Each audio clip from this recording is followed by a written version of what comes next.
Jadi hari ini aku mau ceritain pengalaman beli manga langsung dari Amazon Jepang tanpa perantara.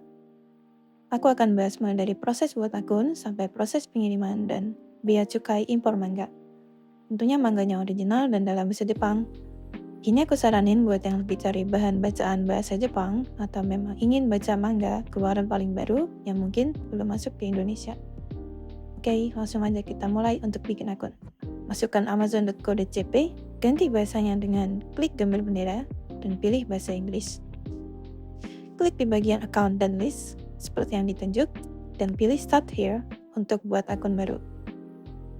Untuk buat akun, masukkan nama, masukkan nomor HP atau alamat email, kemudian masukkan password, dan masukkan lagi password yang sama. Setelah itu, klik tombol continue. Amazon akan mengirimkan kode OTP ke alamat email yang baru saja dimasukkan. Tunggu beberapa saat, kemudian cek email inbox. Akan ada email yang isinya adalah OTP dari Amazon. Isikan OTP tersebut, lalu klik Create Your Amazon Account. Sampai sini akunnya sudah jadi, tapi kita perlu melengkapi beberapa informasi. Kita mulai dari isi informasi alamat kita. Di sebelah kiri atas, ada tulisan Select Your Address. Kita klik aja dan akan muncul pop-up. Klik Manage Address Book. Klik kotak yang ada tulisan Add Address, pilih negara jadi Indonesia, kemudian masukkan nama lengkap. Untuk baris pertama alamat, diisi dengan alamat lengkap sampai dengan level kecamatan. Untuk baris keduanya, itu opsional untuk yang tinggal di apartemen. Jadi, untuk yang tinggal di apartemen, isikan nama apartemennya ya. Masukkan nama kota atau kabupaten di kolom city, kemudian masukkan nama provinsi di kolom province. Setelah itu, masukkan kode pos dan masukkan nomor handphone yang bisa dihubungi. Pastikan nomor ini berfungsi ya. Kemudian formatnya menggunakan format 081, tidak dengan format +62, kemudian diikuti nomor HP. Kalau sudah terisi semua, tekan tombol Add Address. Setelah isi alamat, kita perlu isi informasi metode pembayaran. Di bagian kanan, di sebelah pemilihan bahasa, klik Account and List dan pilih Your Account. Pilih bagian Your Payment seperti di layar, lalu pilih Add a Payment Method. Jadi di Amazon Jepang, metode pembayaran hanya bisa pakai kartu kredit atau debit. Metode pembayaran lain yang tertulis di sini, kelihatannya untuk pembayaran di Jepang yang mungkin akan butuh nomor HP Jepang atau rekening Jepang. Aku pakai kartu debit Visa dari Genius, karena selama ini pakai kartu debit tersebut tidak pernah bermasalah saat melakukan transaksi dengan merchant luar negeri. Masukkan nomor kartu, nama di kartu, dan expiration date-nya, lalu pilih Add Your Card. Kalau sudah berhasil, kartu akan terdaftar dan dapat digunakan untuk transaksi.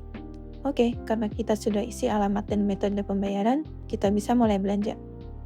Untuk mulai belanja, kita cari judul manga yang mau kita beli di search bar seperti ini. Di sini aku mau kasih tip untuk cari judul manga. Aku saranin search pakai judul bahasa Jepangnya dan tidak menggunakan romaji atau judul dalam bahasa Inggris. Kalau search pakai romaji, biasanya hasil pencarian tidak akurat dan tidak menunjukkan volume manga yang paling baru. Jadi aku saranin kalian install language pack bahasa Jepang di komputer, atau kalau malas install, bisa googling dulu judul manganya dalam bahasa Jepang. Nah, di sini aku mau beli Oshinoko volume 11. Klik gambar yang mau dibeli, dan kita akan diarahkan ke halaman produk tersebut. Di halaman produk, pastikan pilih jenis barangnya comic paper. Ini artinya kita akan beli manga dalam bentuk fisik. Pastikan alamat pengiriman sudah benar. Pastikan kondisi barang ada stoknya. Pilih kuantitas barang. Kemudian ini yang perlu diperhatikan. Pastikan barang dikirim dari amazon.co.jp. Ini bisa dilihat dari bagian ship from di bagian ini. Ships from amazon.co.jp ini artinya manga tersebut sudah ada di gudang Amazon dan bisa langsung di-packing sehingga bisa lebih cepat dikirim. Kalau barangnya bukan ships dari amazon.co.jp, akan ada waktu tambahan karena seller perlu kirim barangnya dulu ke gudang Amazon sebelum bisa dikirimkan ke alamat kita. Setelah itu, langsung add to cart atau keranjang belanja kita. Lakukan proses yang sama untuk beli buku-buku atau manga-manga lainnya ya. Oke, jadi ini aku udah masukin semua manga yang aku ingin beli kali ini. Semuanya sudah masuk ke keranjang belanja. Nah, saran dari aku, kalau belanja manga langsung dari Amazon Jepang, belinya harus banyak, jangan cuma 1 atau 2 buku. Sejauh ini, aku biasanya beli sekitar 6.000 yen, dan itu biasanya ada 9-10 manga. Kalau sudah yakin dengan item yang ada di keranjang, pilih proceed di checkout. Di halaman checkout, pastikan alamat dan metode pembayaran sudah benar. Untuk metode pengiriman, hanya ada Amazon Global International Shipping di kisaran harga 3.000 yen. Dan sebenarnya saya tidak komplain dengan metode ini karena sejauh ini belanja saya aman-aman dan lancar-lancar saja. Di bagian akhir kita akan hitung apakah belanja dari Amazon dengan harga segini lebih menguntungkan daripada beli langsung di Indonesia. Ya, di sini ditulis totalnya 12.000 yen, tapi aku cancel beberapa item, jadi total belanjaanku di sekitar 10.000 yen ya. Sudah termasuk dengan biaya impor dan biaya kirim. Kalau sudah dicek semua, langsung klik place your order. Kemudian akan muncul halaman konfirmasi kalau pesanan kita sudah dibuat. Untuk penarikan biayanya, ini mungkin tergantung dari penyedia kartu ya. Kalau jenis yang saya pakai, biasanya penarikan uang dari Amazon dilakukan jam 12 malam. Jadi pastikan saldonya cukup di jam itu ya. Untuk cek dan tracking pesanan, kita bisa ke halaman My Account dan pilih Your Orders. Di sini kita bisa lihat pesanan yang sudah kita buat. Ini orderku yang barusan dibuat tanggal 24 Juni dan estimasi sampai di Indonesia tanggal 27 Juni sampai 4 Juli. Biasanya paling lama pengiriman hanya 4 hari, tapi karena ada hari libur panjang nasional mulai tanggal 28 Juni, maka estimasi paling lambatnya jadi sekitar tanggal 4 Juli. Untuk status packing dan pengiriman bisa dilihat dengan pencet tombol track package. Kalau barang sudah di-pack dan sudah diambil oleh pihak pengiriman, kita akan dapat email seperti ini. Di halaman ini kita bisa lihat estimasi pengiriman akan dilakukan kapan. Jadi paket ini akan dikirimkan ke alamat tanggal 3 Juli, sebelum hari berakhir. So far, target ini selalu tepat sasaran.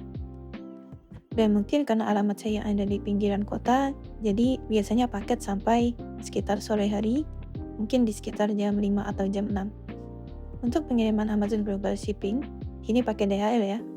Kalau yang di daerahnya nggak ada DHL, pihak DHL akan meneruskan ke kurir lokal dan biayanya sudah include di harga dari Amazon.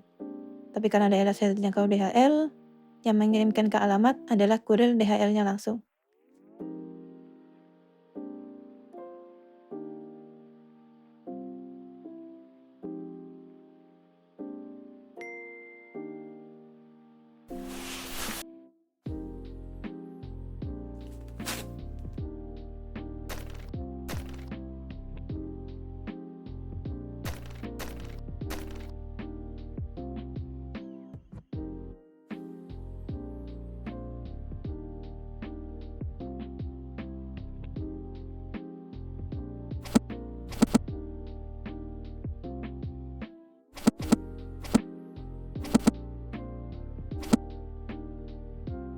Yes, sesuai klip sebelumnya, jadi ternyata paket saya sampai lebih awal dan sudah aku terima di tanggal 27 Juni atau sekitar 3 hari sejak order dibuat.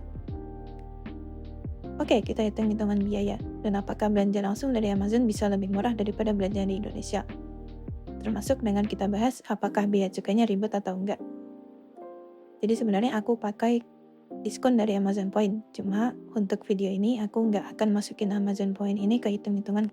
Oke, jadi total belanja termasuk dengan ongkir dan termasuk dengan import deposit fee atau deposit biaya impor adalah 10.003 yen dan dengan kurs 108,3 saat transaksi total belanja ada di sekitar 1.083.000 dan kita bagi total harga dengan jumlah mangga yang kita beli, maka harga per mangga adalah sekitar 120 ribuan.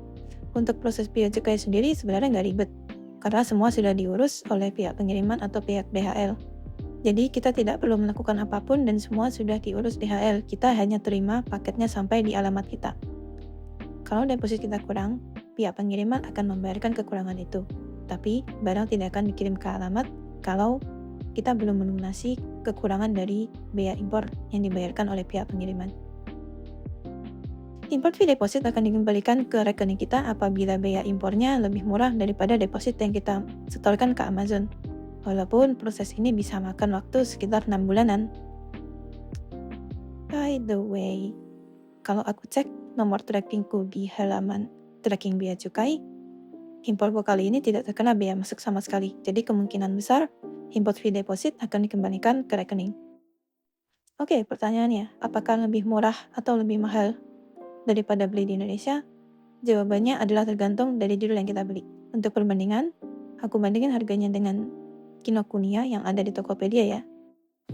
Untuk salah satu judul manga yang saya beli, yaitu Akane Banashi volume 1-3, harganya lebih mahal 20.000. Tapi, untuk Oshinoko volume 11, mangganya belum ada di katalog Kinokuniya, dan harganya pun lebih murah sekitar 20 ribuan. Untuk judul lainnya yang saya beli, kelihatannya belum masuk ke Indonesia. Jadi, tidak ada perbandingan ya. Jadi, kesimpulannya gimana? Menurutku, kelebihan beli langsung dari Amazon Jepang adalah katalog yang luas, ketersediaan volume terbaru, dan pengiriman yang super cepat. Pastikan kalian cek toko lokal dulu, dan kalau memang manga yang kalian incar belum masuk ke Indonesia, gas saja beli di Amazon. Tapi ingat, agar nggak mahal di ongkir, kalian perlu beli banyak manga sekaligus. Biasanya aku siapin budget sekitar 1 juta untuk 1 kali transaksi. Dan biasanya aku beli sekitar 4-6 bulan sekali. Jadi itu tadi pengalamanku belanja manga langsung dari Amazon Jepang. Thanks yang sudah nonton sampai habis, dan bye!